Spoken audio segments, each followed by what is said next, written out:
Bom dia, oitavo ano. Tudo bem com vocês? Tudo certinho? Enfim, chegamos à correção, né, de um exercício que eu deixei na aula passada, aliás, retrasada, desculpa, que foi da semana passada, né? Os exercícios da apostila, que começava lá na página 95. Vamos então corrigir? Peguem lá a apostila, dei aí uma pausa no vídeo de vocês, que é da apostila 3, unidade 4, página 95, tá bom? Eu vou ter que dar uma tiradinha aqui do meu vídeo para poder ler o texto para vocês. Então, vocês vão acompanhar a leitura aí, tá bom? Então, vamos lá. O texto a seguir traz uma história de Edgar Allan Poe, um importante escritor de contos de mistério. Você já ouviu falar desse autor ou já leu alguma história dele? O título de uma história de mistério também é um elemento que pode ajudar a criar essa atmosfera. Leia o título a seguir. Você acha que ele contribui para isso? Em seguida, observe as ilustrações sobre o que você acha que a história vai tratar. Que tipo de mistério pode ter ocorrido nessa história? Agora que você levantou algumas hipóteses sobre a história, leia para conhecê-la. Então, vocês já leram, né, a história, já responderam aí, e agora acompanhem comigo aí a leitura. O retrato oval. O castelo que meu criado resolvera arrombar a fim de evitar que eu, gravemente ferido como estava, passasse a noite ao relento. Era uma dessas construções portentosas, a um só tempo, lúgubres e grandiosas, que há séculos assombram a paisagem dos Apêninos e também povoa a imaginação da senhora Radcliffe. Ao que tudo indica, o edifício fora abandonado há pouco e de modo temporário. Acomodamo-nos num dos aposentos menores, mobiliado com menos suntuosidade que os demais e localizado num torreão, afastado do castelo. A decoração era rica, embora desgastada e antiga. A parede, coberta por tapeçarias, também eram adornadas não só por inúmeros troféus de armas dos mais variados formatos, bem como por uma quantidade excessiva de pinturas modernas muito vivazes, emoldurados por ricos arabescos dourados. Talvez o delírio que me acometera tivesse sido a verdadeira causa de meu profundo interesse por essas pinturas.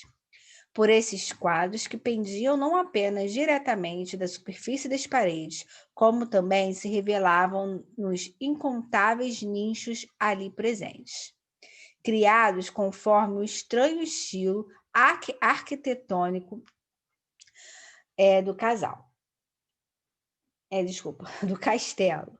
Assim sendo, como já anoitecera, ordenei que Pedro fechasse as pesadas venezianas do quarto, acendesse as velas do grande candelabro junto à cabeceira de minha cama e abrisse completamente o cortinado de veludo negro arrematado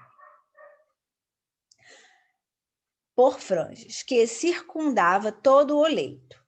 Desejei que tudo isso fosse executado o mais brevemente possível, para que, se acaso não conseguisse me entregar ao sono, ao menos pudesse me dedicar à contemplação das pinturas. Acompanhando, aí na verdade não tem, pessoal, porque lá no site da apostila não tem mesmo, tá? Então eu vou ler aqui da minha apostila e vocês acompanham a apostila de vocês. Acompanhando-a da leitura de um pequeno livro encontrado ao acaso em cima de meu travesseiro, que continha descrições e apreciação crítica das obras. Bem, antes de eu continuar a leitura, vamos fazer aí um resumo, né, do que está se passando a história, porque é uma história longa, a gente precisa entender para poder responder as questões, né? Então, trata-se de um castelo que está vazio e tem dois rapazes, né? Um está machucado no meio da noite e decidem entrar nesse castelo, nessa casa, né? E aí é o que está tratando a história. Termina esse primeiro slide que a gente leu, termina ele dizendo que ele pede para o Pedro, né, acender lá as luzes, e ele está deitado. E aí é que começa. Aí agora a gente vai para o outro passo, que diz assim: passei um longo espaço de tempo lendo, relendo e contemplando as obras com muita admiração. No decorrer desses momentos gloriosos, as horas se passaram num instante até soarem as badaladas profundas da meia-noite. Como o candelabro não estivesse mais numa posição que me favorecesse a leitura, por não querer perturbar o descanso do meu criado já adormecido, preferi eu mesmo, embora com alguma dificuldade, estender o braço e ajeitar a luz, de modo a iluminar melhor as páginas do livro. Porém, esse simples gesto me produziu um resultado totalmente inesperado. Vindos das inúmeras velas, havia muitas no candelabro. Os raios de luz foram bater justamente num dos nichos do quarto que até o momento estivera completamente envolto da sombra, projetada por uma das colunas de minha cama. Só assim pude ver à plena luz um quadro que me passara despercebido até então.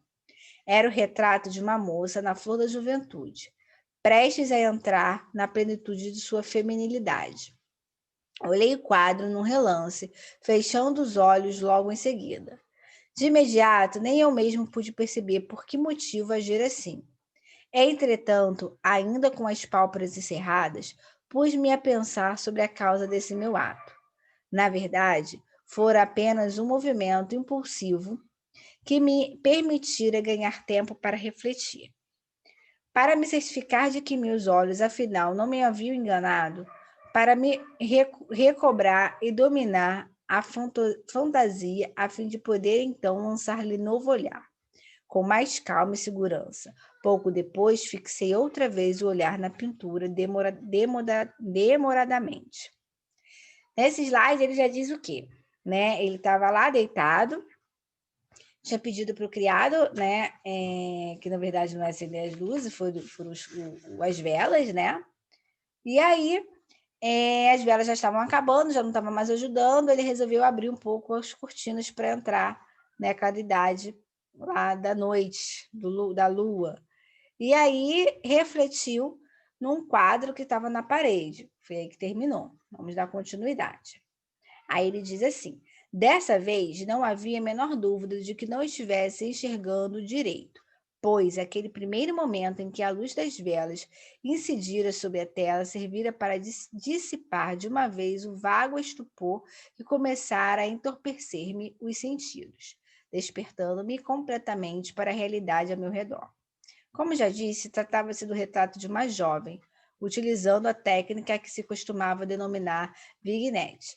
O quadro reproduzia-lhe apenas a cabeça e os ombros e assemelhava-se muito ao estilo das melhores cabeças pintadas por Sully. Os braços, o colo e até mesmo as pontas dos cabelos esplêndidos misturavam-se imperceptivelmente à sombra, indeterminada e profunda, que formava o plano de fundo. A moldura era oval e dourada, enfeitada por ricas filigranas à moda mourisca. Como a obra de arte nada poderia se igualar à pintura em si, contudo, a emoção tão avassaladora e repentina que se apoderara de mim não poderia ter sido ocasionada pela maestria do pintor e pela imortal beleza. Então, nesse slide, ele já fala, né, da beleza do quadro. Continuando. Daquela fisionomia, e tampouco poderia ter sido fruto da minha imaginação abalada, que desperta de sua semissonolência, tivesse-me feito confundir a imagem ali representada com a cabeça de uma mulher de carne e osso. Logo constatei que as peculiaridades do desenho, a técnica do vinhetista e da moldura deviam ter bastado para eliminar tal ideia, imediatamente pedindo que eu a tivesse nutrido, ainda que por um breve momento. Passei talvez uma hora inteira a refletir sobre essas questões, meio debruçado para frente, com os olhos cravados no retrato. Por fim, satisfeito com o verdadeiro segredo do seu efeito, recostei-me à cama outra vez. Descobri que a mágica da pintura residia na absoluta verossimilhança daquela expressão, que inicialmente me sobressaltara, para enfim me confundir, dominar e aterrorizar. Foi com profundo temor e reverência que recoloquei o candelabro na posição anterior, uma vez que o motivo da minha profunda inquietação estava assim fora de meu campo visual. Passei a examinar avidamente o livro que tratava dessas pinturas e de seu histórico. Depois de folheá-lo rapidamente até encontrar o número de referente ao retrato oval, procedi à leitura do texto curioso e fantástico que transcrevo a seguir. Então, na verdade, ele ficou tão encantado, né, com o quadro, que ele foi procurar no livro a parte do que falava desse quadro. Aí tá a parte, ele leu, né? Era uma jovem de rara beleza, cheia de encantos e alegria. Infeliz é a hora em que encontrou o pintor, apaixonou-se e com ele se casou. Ele, um homem passional, estudioso e austero, já tendo a arte por sua amada. Ela, uma jovem de rara beleza, cheia de encantos e alegria, plena de luz e sorrisos, travessa como uma gazela nova, afetuosa e cheia de amor à vida, adiando somente a palheta, os pincéis e demais instrumentos aborrecidos que aprimavam da companhia do amado. Foi, portanto, com profundo pesar que essa jovem ouviu o pintor expressar o desejo de retratá-la. A ela, sua bela esposa. Porém, por ser dócil e meiga, posou para ele por várias semanas, imóvel em meio à penumbra daquele aposento do alto da torre, iluminado apenas por um único foco de claridade que descia do teto e incidia diretamente sobre a tela, deixando todo o resto na escuridão. Já o pintor resbilava-se com o trabalho, prosseguindo hora após hora, por dias a fio. Era um homem obcecado, irreverente e temperamental, sempre a perder-se em devaneios, tanto assim que se recusava a perceber que a luz nefasta daquela torre deserta consumia a saúde e o ânimo de sua esposa, a qual definhava os olhos de todos exceto aos seus. E, no entanto, ela sempre sorria e continuava a sorrir sem se queixar, porque notava que o pintor, artista de grande renome, desfrutava um prazer ardente e avassalador ao executar a obra sem jamais esmorecer, trabalhando dia e noite para o retratar aquela que tanto o amava, mas que se tornava cada vez mais fraca e melancólica. Na verdade, aqueles que puderam ver o retrato comentaram em voz baixa a total fidelidade entre modelo e obra, atribuindo-a a um prodígio excepcional, prova cabal não só da perícia do pintor, como do amor profundo que dedicava àquela a quem retratava com tanta perfeição. Porém, com o tempo, à medida que se aproximava a conclusão do trabalho, ninguém mais obteve permissão para entrar na torre, pois o pintor entregara-se à loucura de sua obra, e raramente desviava os olhos da tela, nem mesmo para olhar o rosto de sua mulher, e recusava-se a perceber que as cores que ia espalhando por sobre a tela eram arrancadas das faces daquela que posava a seu lado. Passado alguns meses, quando quase nada mais restava a ser feito, a não ser uma pincelada sobre a boca e um retoque de cor sobre os olhos, o espírito da jovem reacendeu-se ainda uma vez, tal qual chama de uma vela a crepitar por instantes. Então, executou-se o retoque necessário e deu-se a pincelada final. E por um momento o pintor caiu em transe, extasiado com a obra que criara. Porém, no momento seguinte, ainda a contemplar o retrato, estremeceu, ficou lívido e, tomado de espanto, exclamou com um grito: Mas isto é a própria vida, e quando afinal virou-se para olhar a própria amada, estava morta. Que tragédia. Então, aí no final, né, que ele conta aí a história do retrato, como é que foi, né, quem era aquela mulher da imagem, e aí ele fala que o pintor era, na verdade, marido, né, daquela mulher, e que eles se apaixonaram, e aí ele decidiu pintá-la lá no alto do castelo, por muito tempo, e ela foi, né, se desanimando, ficando triste, estava ali porque era esposa e deixou de ser pintada por ele. E no final, ele todo feliz lá que pintou a mulher, quando olhou, a mulher estava morta. Essa aí é o desfecho da história. Então vamos às perguntas, né? Então vamos lá. O mistério narrado no conto é semelhante ao que você imaginou que encontraria na história após ter lido o título? E aí, quem lembra o título da história? Vocês, passando pelo título, né? Era o Retrato Oval. Então, quer dizer, a gente já descobriu qual é o retrato oval, mas o início da história, né, não narra nada do retrato. Narra os acontecimentos da chegada dos dois no castelo e ele machucado. E aí sim, né, no decorrer da história, da metade para o final é que passa-se a história do retrato.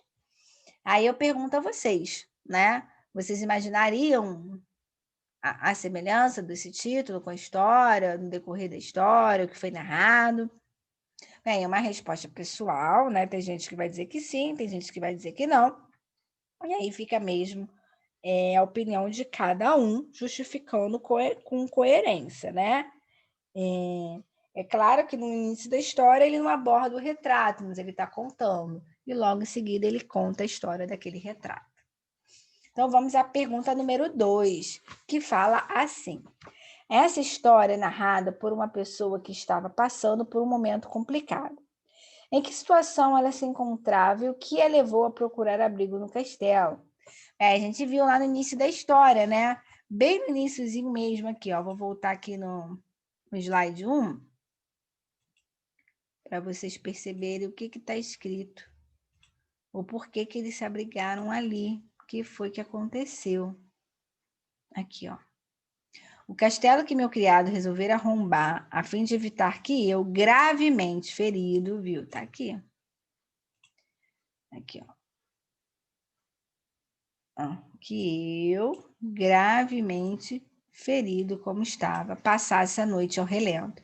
Então, ele entrou naquele castelo porque ele estava ferido. Então, essa aí é a resposta da número 2. A situação, né, era porque ele estava muito machucado, ferido, e para não ficar ali no relento na noite, eles resolveram entrar no castelo. Vamos. Então, aqui está a resposta, né? A 1 pessoal, a 2, porque ele estava ferido.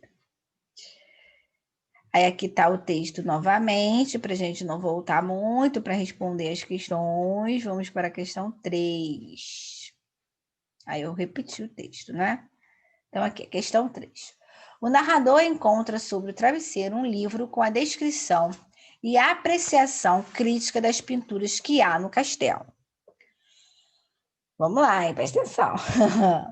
Logo após iniciar a leitura e ao ajeitar o candelabro, ele se depara com uma tela que até então havia passado despercebido e que chama muito sua atenção, o retrato oval de uma moça.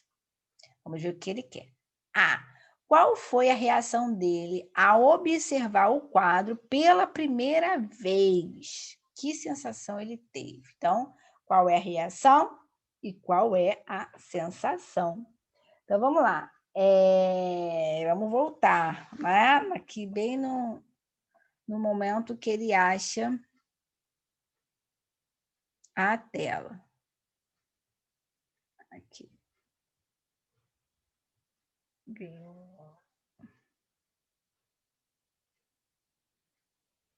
Aqui. Só assim pude ver à plena luz um quadro que me passara despercebido até então. Era o retrato de uma moça na flor da juventude, prestes a entrar na plenitude de sua feminilidade. Olhei o quadro num relance, fechando os olhos em seguida. Olhei o quadro e aí ele fechou os olhos. De imediato, nem eu mesmo pude perceber por que motivo agir assim. Entretanto, ainda com as pálpebras cerradas, pus-me a pensar sobre a causa desse meu ato. Na verdade, foi apenas um movimento impulsivo, que me permitira ganhar tempo para refletir, para me certificar de que meus olhos, afinal, não me haviam enganado. Para recobrar e dominar a fantasia, a fim de poder, então, lançar-lhe novo olhar, com mais calma e segurança. Pouco depois, fixei outra vez o olhar na pintura, demoradamente. Dessa vez, não havia a menor dúvida de que não estivesse enxergando direito, pois aquele primeiro momento em que a luz das velas, aí ele vai contando, né? Então, a gente já descobriu aqui, que a gente marcou, né? Que foi pelo fato dele ter fechado os olhos, mas, como ele fala, né? Ele agiu de impulso, ok? Vamos à pergunta 2. E aí, a sensação? Ele ficou o quê? Surpreso, né? Porque nem ele mesmo imaginava isso. Então, dentro do texto mesmo tem as respostas que a gente procura. Vamos a B agora. Alguns instantes depois, o narrador diz que voltou a contemplar o retrato oval. Qual foi a impressão que ele teve dessa vez sobre a pintura? Então, agora aqui já trata, né, da parte com que ele tem a certeza de que ele olhou, né? Aqui, ó. Dessa vez não havia a menor dúvida. Desculpa, porque entrou coisa aqui. Menor dúvida. Vamos lá. Entro. De que não estivesse enxergando direito, pois aquele primeiro momento em que a luz das velas incidira sobre a tela servira para dissipar de uma vez o vago estupor que começara a entorpecer-me os sentidos, despertando-me completamente para a realidade ao meu redor. Como já disse, tratava-se do retrato de uma jovem, utilizando a técnica que se costumava denominar vignette. O quadro reproduzia apenas a cabeça e os ombros assemelhavam-se muito ao estilo das melhores cabeças pintadas por Sully. Os braços, o colo e até mesmo as pontas dos cabelos esplêndidos misturavam-se imperceptivelmente à sombra indeterminada e profunda que formava o plano de fundo. E aí? Qual foi a impressão? Aí sim, né? Ele observou direito, né? Como ele fala ali em cima. Aqui, ó. Pois aquele primeiro momento em que a luz das velas incidiram sobre a terra servira para dissipar de uma vez o vago por começar a entorpecer meus sentidos. Então, dessa vez, ele viu, ó, despertando-me completamente para a realidade ao meu redor. Então, dessa vez, sim, né, a impressão é a real. Por quê? Porque dessa vez ele pôde observar nitidamente, né, sem nenhum problema, o quadro. C. Desde o primeiro instante que o narrador avistou o quadro, algo o deixou bastante intrigado. O que pode ter ocasionado isso? Justifique a sua resposta. E aí? O que você acha que isso ocasionou? Ó, aqui, o quadro, né, quando ele fala que no início, ó, vou mostrar para vocês aqui, né? Como a obra de arte, nada poderia se igualar à pintura em si. Contudo, a emoção tão avassaladora e repentina que se apoderava de mim não poderia ter sido ocasionada pela maestria do pintor, pela imortal beleza. Então, ele fala que esse quadro, quando ele olha, não é porque foi um belo pintor ou porque a mulher é bonita, mas sim, que ele quer dizer o quê? A semelhança com a realidade, né? A semelhança dessa mulher como uma pessoa real, como se não fosse uma pintura ali, e sim uma pessoa, né? Isso que ele quer dizer, ok? Aqui estamos um gabarito. Na A, qual foi a reação dele e a sensação? Ele fechou os olhos, possivelmente ele ficou bastante surpreso, que lhe entorpeceu os sentidos. Foi o que a gente viu que estava lá no texto, né? Alguns instantes depois, o narrador diz que voltou a contemplar o retrato. Qual foi a impressão? Ele teve a mesma impressão que ao observar o quadro pela primeira vez. Com a realidade, né? Não esqueçam disso. C. Desde o primeiro instante que o narrador avistou o quadro, algo deixou bastante intrigado. O que pode ter acontecido? A semelhança entre a mulher retratada na pintura e a mulher de verdade, né? A pintura poderia ser, sim, uma pessoa. ali, naquele lugar. Vamos à questão 4.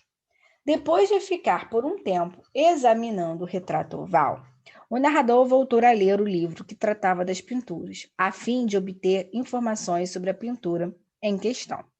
Após folheá-lo, começou a ler o texto, o qual achou curioso e fantástico. Em sua opinião, quem seria o autor daquele texto? E aí? Bem, provavelmente, né, uma pessoa próxima, ou ao pintor, ou à mulher, ou a ambos, né? Poderia ser um amigo, poderia ser até um empregado, poderia ser alguém da família, tá bom? Alguém que conhecia realmente os dois, né? Que sabia que ela era apaixonada por ele e que ele, né, se focou muito ali naquela pintura que acabou não vendo, não percebendo o que estava acontecendo com a mulher, com a sua esposa. B. Releia o trecho do conto em que aparece descrito como ocorreu o processo de criação da pintura. De acordo com o ponto de vista do narrador desse texto, como se deu o processo de produção de tela. Então, aqui, ó, eu botei apenas o pedaço, os slides. Opa, passou demais. Os 2 slides, onde começa mesmo essa sensação, tá? Pintor, o processo, tudo isso. Então, vamos ali, ó. Que ele era passional, estudioso e alto, já tendo a arte por sua amada. Ela é uma jovem de rara beleza, de encantos, e aí ele continua, né? Como uma gazela afetuosa, cheia de amor e a vida, adiando somente a palheta, os pincéis e demais instrumentos aborrecidos que aprimavam da companhia do amado. Então, ele já diz, né, que ela não gostava muito de ser pintada por ele, né? Foi, portanto, com profundo pesar que essa jovem ouviu o pintor expressar o desejo de retratá-la, sua bela esposa. Porém, por ser dócil e meiga, posou para ele por várias semanas, de imóvel em meia penumbra, iluminando apenas por um único foco de claridade. Já o pintor rejubilava-se com o trabalho, prosseguindo hora após hora, por dias a fio. Era um homem obcecado, irreverente e temperamental, sempre a perder-se em devaneios, tanto assim que se recusava a perceber que a luz nefasta daquela torre deserta consumia a saúde e o ânimo de sua esposa, a qual definhava os olhos de todos, exceto Alcius. Então, o que ele quer dizer aí, né?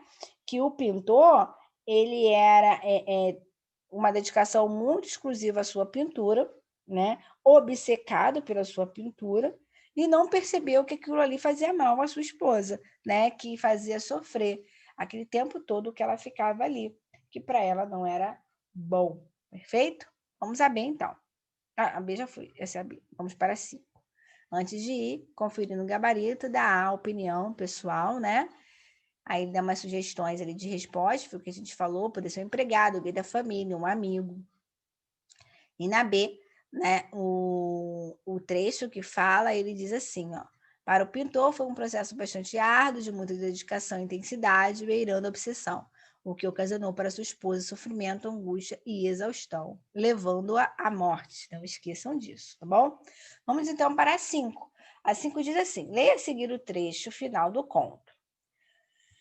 Porém, no momento seguinte, ainda a contemplar o retrato, estremeceu, ficou lívido e, tomando de espanto, exclamou com um grito. Mas isto é a própria vida, e quando afinal virou-se para olhar, a própria amada estava morta. Em sua opinião, por que, ao contemplar a pintura, o artista ficou pálido e tomado de espanto? E aí, para vocês, o que vocês acham? Que a pintura ficou o quê? Perfeita, né? Tanto que aconteceu? Parecia uma pessoa real, né? Ah, professor, eu botei outra coisa, mas tem mais ou menos a ver com o que você falou, tá certo? Se tiver mais ou menos a ver com o que eu falei, tá certo, tá? É a sua opinião. Na B. Por meio desse final, percebe-se a ocorrência de um fato anormal e extraordinário. Qual é o fato? E aí? Na verdade, ela morreu, né? Mas o que ele diz aqui, ó? Aqui nesse pedaço que ele fala, ó. Deixa eu sublinhar para vocês. Aqui, ó. Mas isto é a própria vida. Então, para ele, o que acontece? Aquele retrato era uma vida. E o que aconteceu, na verdade?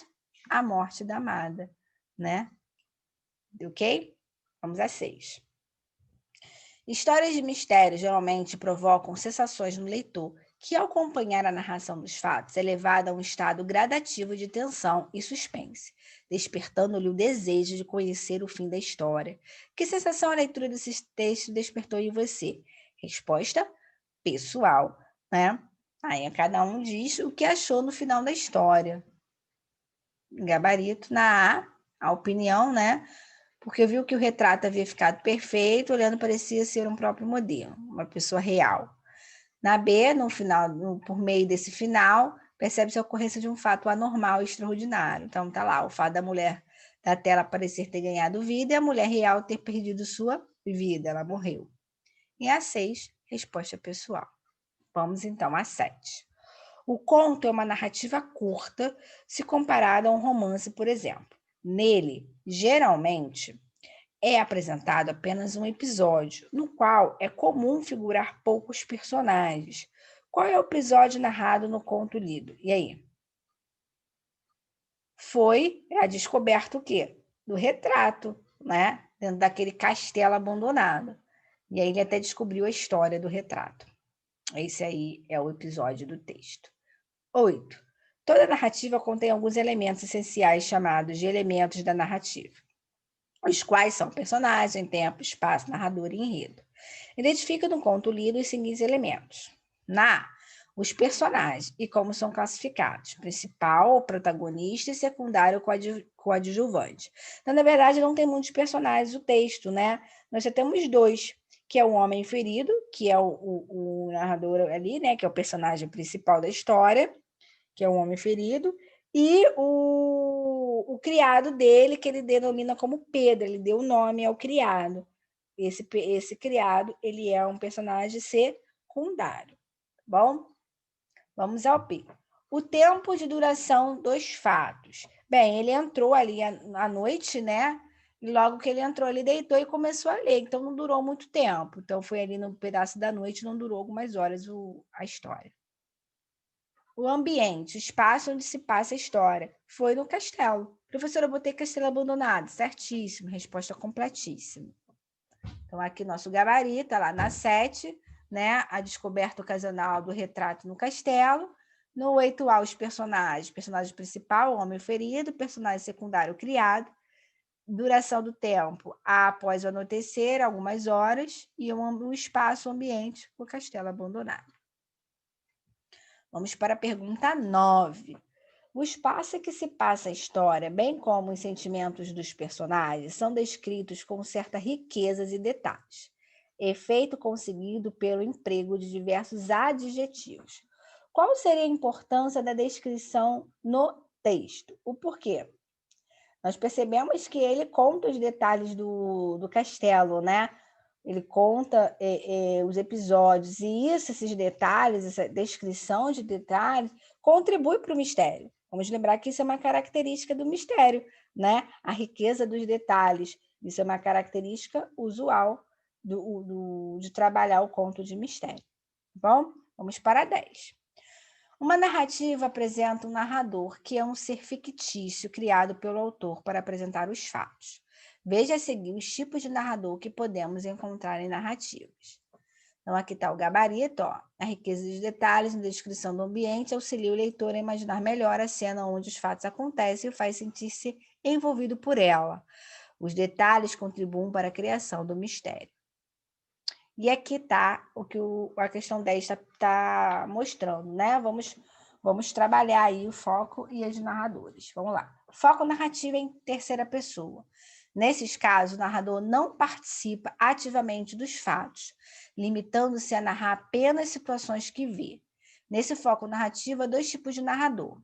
O narrador onisciente conhece a história por completo, inclusive o pensamento e as emoções dos personagens, assim como o passado, o presente e o futuro dos acontecimentos. E o narrador observador não conhece toda a história e não participa dela, apenas narra os fatos à medida que elas vão acontecendo e vão ocorrendo. Então, isso é bom vocês saberem diferenciar, né? Tanto o onisciente quanto o observador são narrados em terceira pessoa. O foco narrativo é terceira pessoa. E qual vai ser a diferença? O onisciente, ele tem um domínio de tudo que acontece ali na história, né? Ele conhece tudo, ele participa das emoções, ele participa dos pensamentos, tá? Já não acontece com o observador. O observador, ele só conta, ele não participa da história, tá bom? E o foco narrativo em primeira pessoa. Nesses casos, o narrador participa ativamente dos fatos, tornando-se também um personagem. Sua maneira de contar a história é fortemente marcada por características emocionais subjetivas. Nesse foco narrativo, há somente um tipo de narrador, que é o narrador personagem, que é aquele que participa da história. Então, vamos lá. Narrador personagem conhece toda a história e participa dela, assumindo a função de narrador protagonista ou narrador coadjuvante.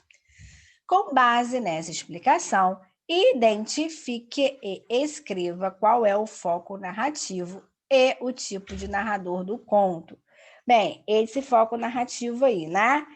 Ele é um foco narrativo em terceira pessoa ou em primeira pessoa? Nós percebemos no texto, na verdade, que tem os dois, né? Nós temos momentos na qual tem o foco narrativo em terceira pessoa e focos narrativos também em primeira pessoa, tá? Porque em alguns dados momentos ali, ele participa da história, em outros ele só observa a história, tá bom? Então, se ele só observa, ele tem como narrador o narrador observador, tá bom? Conferindo os gabaritos, está aqui, ó. Então, há dois tipos de foco narrativo: o narrativo em primeira pessoa, que é o narrador personagem, e o foco narrativo em terceira pessoa, nesse caso, que é o narrador observador. E a 11? A 11 diz assim: o enredo é dividido em apresentação, desenvolvimento, clímax e desfecho. Observe, a apresentação corresponde ao início da história, momento de apresentação dos personagens, do espaço e do tempo. O desenvolvimento, que é a complicação, é o intervalo de tempo que as ações são desenvolvidas, em que a história vai se desenrolar, momento em que ocorre o conflito ou a complicação dos acontecimentos. O clímax, momento de maior tensão da narrativa, o qual exige uma solução ou desfecho. E o desfecho, momento em que se observa a resolução do conflito por meio das ações dos personagens. Então, com base na explicação anterior, responda ao que se pede. Qual é o clímax, que é o momento de maior tensão da narrativa? E aí? Bem, nessa história, nesse conto, o momento de tensão da história, né, é o momento que o pintor observa a esposa, né? Esse é o momento de tensão. Vamos abrir. Ah, professor, mas qual? Ué, ele está ali olhando para pintando a esposa, que vocês não podem estar entendendo, né? E aí ele olha para ela. E o que ele descobre? O que ele constata? Que ela morreu. Esse não foi o maior momento de tensão da história? Foi, né? B. O desfecho da história correspondeu às suas expectativas ou você achou que haveria outro final? Que final você daria a essa história? Comente com seus colegas. Então, é uma pena que não dá para ouvir a resposta de vocês, né? Mas aí cada um daria a sua, uma resposta pessoal. Aí está o nosso gabarito, ó, o maior momento de tensão é o momento que o pintor observa a esposa, que dá atenção a ela e constata que ela morreu. E a B, resposta pessoal. Então, vamos a 12. O conto lido é um conto de mistério. A. De que maneira o autor constrói o clima de mistério da história? E aí, qual é o momento ali? Como o autor contribuiu para isso? Através do que a gente descobriu? Dos detalhes, né? Ele conta ali, ele minimiza os detalhes do castelo, ele conta direitinho, né? E aí isso vai contribuindo para esse mistério. B. Vimos que os fatos narrados em Retrato Oval aconteceram a altas horas da noite. A ocorrência dos fatos narrados nesse momento do dia auxiliou na criação do clima de mistério? Sim ou não? Bem, claro, né? Já falando da noite, mas o que a gente já imagina, né? Aquele ápice da madrugada, Que as coisas começam a acontecer, as coisas sobrenaturais, as coisas inexplicáveis. Então, é aí que acontece esse momento de tensão, né? E que nos mostra que está fazendo uma ideia de mistério, tá bom? Nascer. Se essa história fosse ambientada durante um dia, claro, ensolarado, você acha que o clima seria o mesmo? Justifique essa resposta. Bem, isso aí é uma questão pessoal também, mas eu acho que não, né? O ambiente da noite ele contribui para isso. Então, gabarito, né? De que maneira o autor constrói o clima do texto, lá, através dos detalhes dos ambientes, contribuindo para que o clima do mistério acontecesse.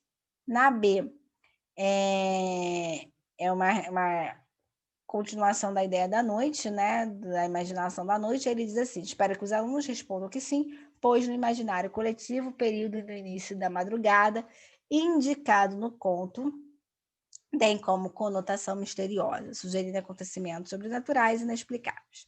Mas a gente vê muito nos filmes, né, nas histórias, que a partir dali é o auge da noite. E a C, resposta pessoal. D, um elemento bastante empregado para reforçar o clima de mistério em narrativas é o ambiente em que os fatos acontecem. Em que lugar acontecem os fatos da história lida? Que características dadas a ele contribuíram para criar essa atmosfera de mistério? Então, vamos lá. Em que lugar que acontece? No castelo, né? Denominado Castelo Abandonado. Quais as características dadas a ele contribuíram para criar esse conto de mistério? Ele começa a falar, né, das mobílias do castelo, ele fala também que é um lugar grandioso, e aí isso tudo demonstra, né, que acaba sendo um lugar abandonado e misterioso, até porque é um lugar que é abandonado, que ainda tem umas mobílias, né, causa, ainda mais um castelo que é imenso, né, causa esse clima assim de mistério. Então, tá aí a resposta, um castelo abandonado, aí construções portentosas, lúgubre, grandiosa, mobiliada com uma decoração rica, mas ao mesmo tempo desgastada e antiga. Vamos a 13. Outra maneira de criar um clima de mistério, suspense, em uma narrativa, é adiar algumas ações fundamentais para a trama. Releio o trecho. Passados alguns meses, quando quase nada mais restava a ser feito, a não ser uma pincelada sobre a boca e um retoque de cor sobre os olhos, o espírito da jovem reacendeu ainda uma vez. Tal qual chama de uma vela a crepitaram por instante. E então executou-se o retoque necessário e deu-se a pincelada final. E por um momento, o pintor caiu em transe, extasiado com a obra que criara. Nesse trecho são informadas as últimas ações do pintor, quando já estava prestes a finalizar sua obra-prima, criando um clima de suspense sobre o que poderá acontecer em seguida. Se as informações finais fossem apresentadas imediatamente, o efeito no leitor seria o mesmo? Justifique essa resposta. E aí? Claro que não, né? Se fosse assim de imediato, não criasse esse suspense, a gente não teria a mesma expectativa no final, né? Desse desfecho, dessa história trágica que a mulher está morta ali, né? Se você disse que sim, tudo bem, mas na verdade a expectativa não seria essa. Teria uma quebra assim na expectativa. E aí está ali o gabarito. Espero que os alunos respondam que não seria o mesmo, pois o leitor não seria desafiado a imaginar o desfecho dos fatos. Além disso, a atmosfera de tensão que é criada por meio desse tipo de descrição seria perdida. 14. Nessas narrativas também são empregadas determinadas palavras e expressões que ajudam a criar o clima de mistério. Identifique e sublinhe nos trechos a seguir alguns exemplos dessas palavras e expressões. Então, vamos lá. O castelo que meu criado resolvera arrombar a fim de evitar que eu, gravemente ferido como estava, passasse a noite ao relento. Era uma dessas construções portentosas a um só tempo, lúgubres e grandiosas, que há séculos assombram a paisagem dos Apeninos e também povoam a imaginação da senhora Hagrid. Então, né, ó, as palavras aqui, ó, as expressões de mistério, lúgubres, esquisito, ó, assombram e povoam a imaginação. Essas seriam as palavras. Vamos para B. Assim sendo, como já anoitecera, ordenei que Pedro fechasse as pesadas venezianas do quarto, acendesse as velas do grande candelabro junto à cabeceira de minha cama e abrisse completamente o cortinado de veludo negro, arrematado por franjas que circundava toda o leito. Ó, então, temos aqui ó, pesadas venezianas, grande candelabro, aqui, o cortinado de veludo negro. Eu acho que tá bom, né? Dá para. O circundava também vocês poderiam circular, né? Porque quando ele diz que circulava lá todo o leito, poderia marcar também. Aqui está o gabarito, que a gente acabou já de ver. Acabei de marcar para vocês. Vamos finalizando aí, estamos chegando no final, hein, pessoal? Vamos lá, última página. Releia este trecho do conto. Descobri que a mágica da pintura residia na absoluta verossimilhança daquela da pressão que inicialmente me sobressaltara para enfim me confundir, dominar e aterrorizar.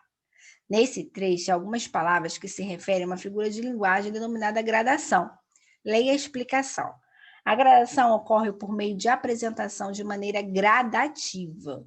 Então, vocês podem destacar isso aqui.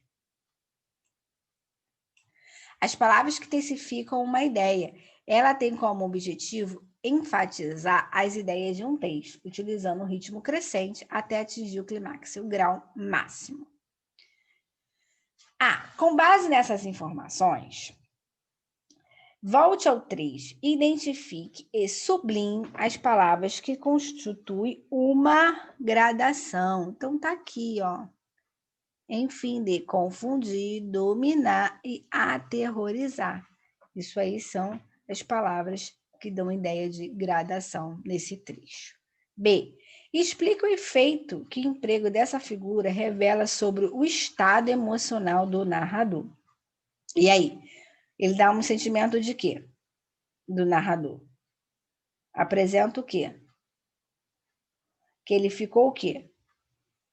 Ele fala lá no texto, né? Confuso, né? Aterrorizado. Então, isso é o que ele fala. Por isso que ele diz aqui, para, enfim, me confundir, dominar, aterrorizar. Então, ele faz isso tudo. Então, isso serviu, essa gradação, exatamente para mostrar, né? Como o personagem ali, ou no caso, o narrador, ficou sentido, né? Então, aqui está o nosso gabarito ali sublinhado na B, para empregar e mostrar como o narrador foi sem sentido enquanto cravava os olhos no retrato. Aquela representação tão fiel de uma pessoa foi gradativamente confundindo-o, dominando-o e aterrorizando-o, que é o que ele fala ali em cima nas figuras de gradação. Segundo o narrador, o castelo a que ele e seu criado chegaram era uma dessas construções portentosas a um só tempo lúgubres e grandiosas, que há séculos assombram a paisagem dos Apeninos e também povoam a imaginação da senhora Hogwarts. Nessa passagem foi empregada uma figura de linguagem que consiste em atribuir a objetos inanimados aos seres irracionais, sentimentos ou ações próprias dos seres humanos. Qual é essa figura de linguagem? Em que momento ela ocorre? Bem, a figura que dá seres, né, a nomes a seres inanimados, é chamada de personificação, conhecida também como prosopopeia. Então, quem colocou personificação ou quem colocou prosopopeia, dá no mesmo, né? É conhecida como os dois nomes. E qual é a passagem? Onde é que ele fala isso? Ele diz aqui, ó, construções portentosas. Construções portentosas, eu não posso dizer que é a construção, né? Aí, a partir daí, eu já tenho uma personificação, mas aí ele continua. Há um só tempo lúgubre e grandiosos que há séculos assombra a paisagem dos Apeninos e também povoa a imaginação. Então, aqui, ó, paisagem, que assombram a paisagem. Então, aqui também, dando a continuidade desse trecho. Então, você pode copiar daqui até aqui. Aqui é onde está a passagem da personificação e a prosopopéia.